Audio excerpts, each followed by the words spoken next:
Next up, we're going to talk about Eddington. So Eddington saw a digital streaming release last week, and I saw it this week. How to describe Eddington?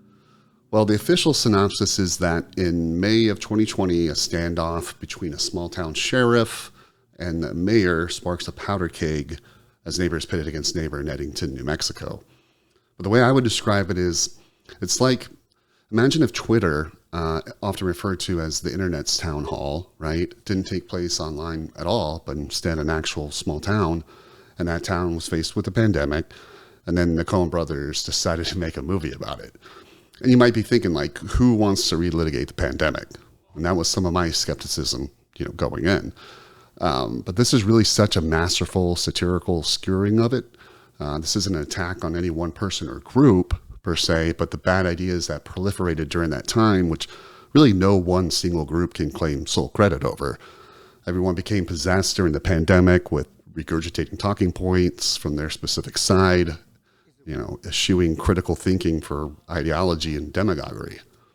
So what Ari Aster here does is he masterfully tiptoes a tightrope of just pitch perfect parody, bringing the satire into sharp focus while balancing between the characters without them becoming characters or really fading into the background.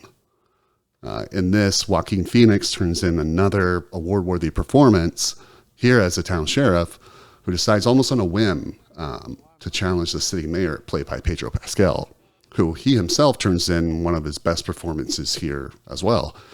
And for anyone else a little burnout on too much Pascal, I will say, I think you'll find a thing or two with his character and story that might make you even feel a little guilty about any sort of schadenfreude that you might have towards him.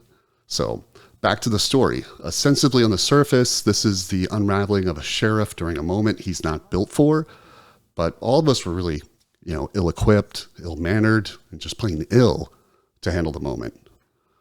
So we do see something of ourselves in his struggle to reckon with the moment. Now, while his external world comes crashing down around him, he begins to crash out himself in response and in retaliation.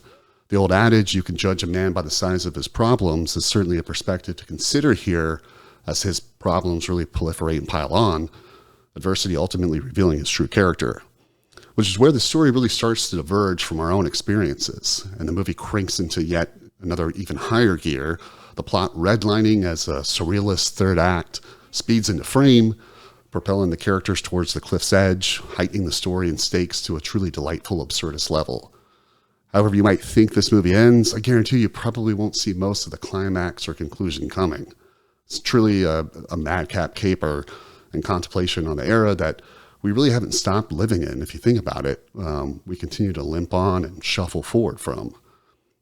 Great art like this leaves us with plenty to ponder, mulling through both the expressions from it and our impressions of it.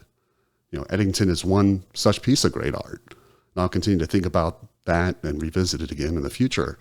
Really just one of the true few 10 out of 10 movies I've seen this year.